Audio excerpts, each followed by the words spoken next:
Assalamualaikum warahmatullahi wabarakatuh. Perkenalkan, saya Repadita Dwi Nurfasya dengan NIM channel D023045 Prodi Perpajakan kelas F. Di video kali ini saya akan menjelaskan hasil dari makalah saya yang berjudul Menyusun Laporan Rekonsiliasi Fiskal. Pertama itu definisinya. Laporan keuangan fiskal adalah dokumentasi laporan keuangan perusahaan yang dibuat atau disusun berdasarkan peraturan perpajakan. Ketentuan tersebut didasarkan pada UU Nomor 28 Tahun 2007 tentang Ketentuan Umum Tata Cara Perpajakan sebagai dasar hukumnya. Laporan keuangan komersial adalah dokumen laporan keuangan yang disusun berdasarkan prinsip akuntansi umum. Prinsip akuntansi umum pada laporan keuangan komersial ini didasarkan pada kenyataan standar akuntansi keuangan atau PSAK dan standar akuntansi internasional IFS atau International Financial Reporting Standard. Selanjutnya yaitu perbedaannya fungsi laporan keuangan fiskal. Yang pertama itu memenuhi kewajiban perpajakan. Perusahaan dapat menghitung pajak yang benar, menghindari kesalahan, menjamin kepatuhan.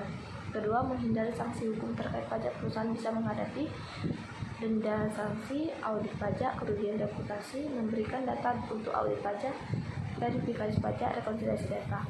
Sedangkan untuk fungsi laporan keuangan komersial yaitu memberikan informasi kepada pemangku kepentingan. Laporan ini menunjukkan data keuangan yang relevan bagi pihak-pihak seperti investor, kreditor, manajemen. Terus kedua, mendukung pengambilan keputusan strategis. Laporan keuangan menjadi dasar bagi manajemen dalam satu, analisis kinerja, 2, perencanaan anggaran, 3, evaluasi proyek baru.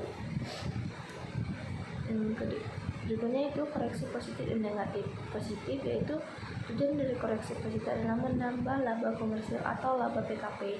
Jadi koreksi positif akan menambahkan pendapatan dan mengurangi atau mengeluarkan biaya-biaya yang sekiranya harus diakui secara fiskal. Penyebab dari koreksi positif menurut Hotel ORG adalah 1. Biaya yang dibebankan atau dikeluarkan untuk kepentingan pribadi, wajib pajak atau orang yang menjadi tanggungannya. 2. Dana cadangan. 3. Penggantian atau imbalan sehubungan dengan pekerjaan atau jasa yang diberikan dalam bentuk natura atau peningkatan. 4. Jumlah yang melebihi kewajaran yang dibayar kepada pihak yang mempunyai hubungan istimewa sehubungan dengan pekerjaan yang dilakukan. 5. Harta yang dihibahkan, bantuan atau sumbangan. 6. Pajak penghasilan. 7. Gaji yang dibayar kepada pemilik dapat sanksi administrasi. Sedangkan yang negatif yaitu tujuan dari koreksi negatif adalah mengurangi laba komersial atau laba PKP.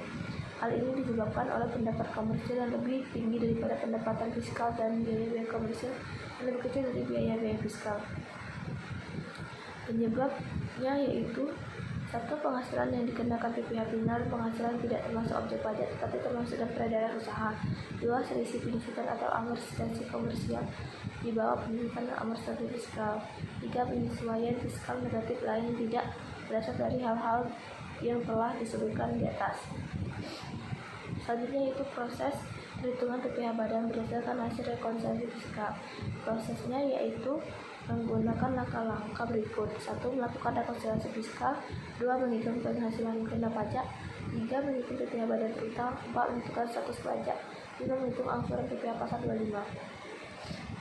Demikianlah yang dapat saya sampaikan. Saya akhiri. Assalamualaikum warahmatullahi wabarakatuh.